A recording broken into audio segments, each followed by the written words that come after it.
Assalamualaikum warahmatullahi wabarakatuh. Berjumpa kembali di channel ini. Salam sejahtera untuk kita semua, terkhusus rekan-rekan calon guru P3K yang barangkali di hari Senin nanti akan mengikuti ujian tahap pertama ini. Berikut saya sampaikan pembahasan lengkap kompetensi teknis untuk jenjang SD, SMP, dan SMA SMK. Ya, ini terkait dengan penerapan dan studi kasus dan merupakan soal pilihan PPGJ khusus untuk ujian P3K Guru. Baik, kita lihat soal nomor 1. Pernyataan di bawah ini merupakan beberapa keunggulan dari penilaian berbasis kelas kecuali. Jadi di sini kita mencari yang bukan keunggulannya. A. Siswa tidak sekedar dilatih memilih jawaban yang telah tersedia, tetapi dituntut untuk mengeksplorasi dan memotivasi diri untuk mengarahkan potensi dirinya. B. Pengumpulan informasi tentang siswa dapat dilakukan dengan menggunakan variasi cara yang berkesinambungan. C. Hasil belajar siswa tidak untuk dibandingkan dengan hasil belajar siswa lain, tetapi dengan hasil yang dicapai sebelumnya. D. Penilaian dilakukan selama proses kegiatan belajar dilakukan sehingga bersifat holistik. E. Penilaian dilakukan setelah proses belajar mengajar dilakukan sehingga lebih informatif. Terkait dengan keunggulan dari berbasis kelas, artinya penilaiannya dilihat dari aktivitas di kelas, maka jawaban yang tidak sesuai di sini adalah jawaban E. Penilaian dilakukan setelah proses belajar mengajar. Tentu ini bukan berbasis kelas ya, jadi jawabannya adalah E. Nomor 2. Perhatikan pernyataan berikut. 1. Faktor-faktor situasi yang tidak kondusif yang dialami siswa. 2. Kapasitas belajar atau tingkat kecerdasan umum terbatas atau rendah. 3. Kapasitas belajar atau bakat khusus tak sesuai dalam bidang tertentu. 4. Populasi siswa di dalam kelas terlalu besar. Pernyataan di atas yang merupakan faktor penyebab kesulitan belajar yang bersumber dari dalam diri siswa adalah pernyataan A1 dan 2, B1 dan 3, C1 dan 4, D2 dan 3, E3 dan 4. Terkait ini, maka jawaban yang benar adalah A. Faktor-faktor situasi yang tidak kondusif yang dialami oleh siswa. Jadi ini berpengaruh terhadap konsentrasinya terhadap pembelajaran atau saat mengikuti belajar. Lalu kemudian kapasitas belajar atau tingkat kecerdasan umum terbatas atau rendah. Terkait tingkat kecerdasan umum ini memang faktor paling utamanya adalah kemampuannya untuk mengaitkan atau menghubungkan pembelajaran sebelumnya dengan pembelajaran lanjutan. Bila modal-modal dasar dalam hal ini tidak terpenuhi, memang akan menjadi kendala ya, yang bersumber dari dalam diri siswa itu sendiri. Nah, kalau untuk jawaban nomor 3 ini barangkali tidak ada kekhususan dari siswa itu sendiri untuk bakat-bakat hanya khusus bidang-bidang tertentu. Jadi sifatnya memang harus umum. Sehingga jawaban yang cocok adalah A. Nomor 3, menurut Piaget, peserta didik sekolah menengah sudah berada pada tahap operasional formal, sehingga kemampuan yang mendukung antara peserta didik usia operasional formal dan operasional konkret adalah A. Kemampuan berpikir linear, B. Kemampuan berpikir reflektif atau mencerminkan, C. Kemampuan berpikir original asli, D. Kemampuan berpikir induktif, dan E. Kemampuan berpikir substansif. Nah, terkait dengan tahap perkembangan peserta didik, sesuai dengan tahapan di sini operasional formal hingga ke operasional konkret, maka kemampuan itu adalah kemampuan induktif. Sudah dapat menyimpulkan berdasarkan fakta-fakta atau informasi-informasi yang diberikan di awal. Sehingga jawabannya di sini yang cocok adalah D. Nomor 4, hasil penilaian pembelajaran oleh pendidik menunjukkan bahwa capaian dalam ranah kognitif peserta didik berada pada kategori tinggi, tetapi karakter peserta didik berada pada kategori rendah. Untuk meningkatkan kualitas pembelajaran, hendaknya pendidik melibatkan peserta didik dalam.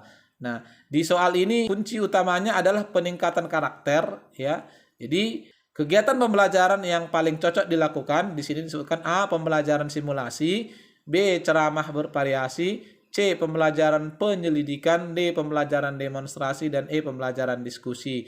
Terkait dengan karakter, memuat kejujuran, ketelitian, dan sebagainya, maka yang paling tepat adalah melibatkan peserta didik dalam penyelidikan. Sehingga jawaban yang paling cocok di sini adalah C. Nomor 5, jika guru melaksanakan pembelajaran dengan menggunakan masalah sebagai langkah awal dalam mengumpulkan dan mengintegrasikan pengetahuan baru berdasarkan pengalamannya, dimulai dengan memunculkan pertanyaan penuntun atau leading a question dan membimbing peserta didik berkolaboratif yang mengintegrasikan berbagai subjek materi dalam kurikulum.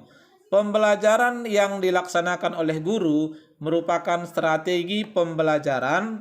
Ini strategi pembelajaran: A. Discovery learning, B. Project based learning, C. Inquiry learning, D. Problem based learning, E. Kontekstual. Nah, kalau menurut Bapak Ibu sekalian, kira-kira ini jawaban yang paling cocoknya adalah berdasarkan pernyataan disebutkan di sini, menggunakan masalah sebagai langkah awal dalam mengumpulkan dan mengintegrasikan pengetahuan, maka cocoknya adalah pembelajaran berbasis masalah atau problem based learning, sehingga jawaban cocoknya di sini adalah D. Soal nomor 6, jika seorang guru ingin melakukan penilaian portofolio pada proses pembelajaran, maka penilaian portofolio dapat dilaksanakan dengan cara A. Mengumpulkan lembaran-lembaran jawaban hasil tes harian dan sumatif tiap siswa, B. Mengumpulkan lembaran-lembaran jawaban hasil ulangan tiap siswa untuk melihat kesulitan siswa dalam memahami pokok bahasan tertentu, dan kemudian diberikan pengajaran dan tes remedial. C. Memberikan penilaian menyeluruh terhadap tugas-tugas siswa. D. Memberikan tugas kepada siswa untuk dikerjakan di rumah. E.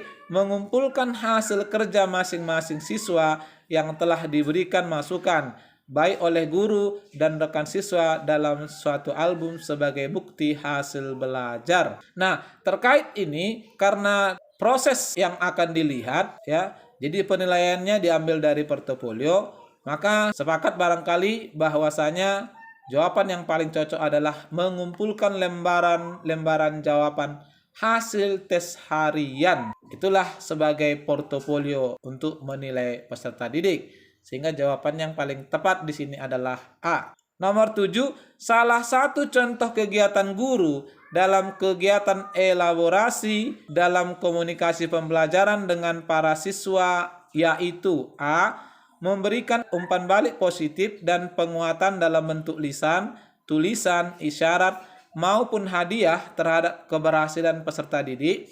B. Memfasilitasi peserta didik melakukan kegiatan yang menumbuhkan kebanggaan dan rasa percaya diri peserta didik. C. Memberikan konfirmasi terhadap hasil eksplorasi dan elaborasi peserta didik melalui berbagai sumber. D. Memfasilitasi peserta didik melakukan refleksi atau pencerminan untuk memperoleh pengalaman belajar yang telah dilakukan. E. Memfasilitasi peserta didik melakukan analisis untuk memperoleh pengalaman belajar yang telah dilakukan. Nah, di sini disebutkan telah dilakukan di jawaban E. Berdasarkan jawaban ini, maka kalau kita lihat jawaban yang paling tepatnya adalah, kalau kita lihat dalam pembelajaran ada 3 kegiatan yang juga sering kita pergunakan, yakni eksplorasi, kemudian elaborasi, dan konfirmasi. Nah, eksplorasi itu adalah kegiatan pembelajaran di awal, elaborasi adalah inti, dan konfirmasi itu adalah penguatan atau di akhir. Terkait ini maka jawaban yang paling cocok untuk kegiatan elaborasi atau inti kegiatan pembelajaran adalah memfasilitasi peserta didik melakukan kegiatan yang menumbuhkan kebanggaan dan rasa percaya diri peserta didik. Jadi di sini jawaban yang paling cocoknya adalah B. Nomor 8, pembelajaran bermakna memerlukan usaha yang sungguh-sungguh dari siswa untuk menghubungkan konsep baru dengan konsep relevan yang telah dimiliki sebelumnya. Usaha guru untuk mengetahui konsep awal yang dimiliki siswa adalah dengan titik-titik: A. Siklus belajar, B. Peta konsep, C. Pembelajaran konsep, D. Struktur kognitif, E. Pemrosesan informasi. Jadi dalam hal ini, guru ingin mengetahui pemahaman awal atau konsep awal yang dimiliki oleh siswa. Nah, untuk melihat itu, barangkali langkah yang paling tepatnya adalah meminta siswa membuat peta konsep ya. Jadi di sini dituangkan gambaran umum dari materi pembelajaran yang akan dibahas. Sehingga jawaban paling tepat menurut saya di sini adalah B. Nomor 9, pembelajaran kontekstual dianggap pembelajaran yang bersifat mendidik. Hal itu disebabkan karena karakteristik pembelajaran tersebut adalah A. Membangkitkan minat siswa, B. Merangsang siswa lebih aktif belajar, C. Memberikan kesempatan siswa berkreasi, D. Membiasakan siswa belajar sesuai dengan lingkungan, E. Menantang siswa untuk selalu belajar. Nah, ini adalah pembelajaran kontekstual, berarti berdasarkan pengalaman dari kehidupan sehari-hari. Maka karakteristiknya adalah di sini yang paling tepat D. Membiasakan siswa belajar sesuai dengan lingkungannya. Itu ya barangkali Bapak Ibu sekalian. Mungkin sepakat. Nomor 10, hasil refleksi awal terhadap pembelajaran yang menunjukkan peserta didik memperoleh hasil belajar rendah adalah anggapan bahwa mata pelajaran tersebut kurang berguna dalam kehidupan sehari-hari. Oleh karena itu, pendidik bermaksud melaksanakan penelitian tindakan kelas berupa A. Penerapan pembelajaran kooperatif, B. Penerapan pembelajaran humanis, C. Penerapan pembelajaran kontekstual, D. Penerapan pembelajaran konstruktivis, E. Penerapan pembelajaran sosial. Nah, persoalannya di sini Bapak Ibu sekalian adalah peserta didik kurang berminat mempelajari mata pelajaran ini karena dianggap tidak berguna atau kurang berguna dalam kehidupan sehari-hari. Sehingga barangkali Bapak Ibu sekalian juga sudah bisa melihat jawabannya. Maka yang paling tepat di sini adalah ya C. Penerapan pembelajaran kontekstual berdasarkan pengalaman kehidupan sehari-hari sehingga siswa melihat bahwa apa yang dipelajari adalah bagian dari kehidupan sehari-hari. Nah, barangkali itu Bapak Ibu sekalian hal melengkapi soal di paket pertama terkait persiapan untuk mengikuti ujian P3K di hari Senin nanti khusus rekan-rekan tahap 1. Nah, berikut saya akan update kembali ya pembahasan soal untuk paket 3 sebelum nanti Bapak Ibu mengikuti ujian di tahap 1 ini. Semoga bermanfaat. Kalau ada tinjauan saya yang kurang tepat saya mohon maaf. Assalamualaikum warahmatullahi wabarakatuh.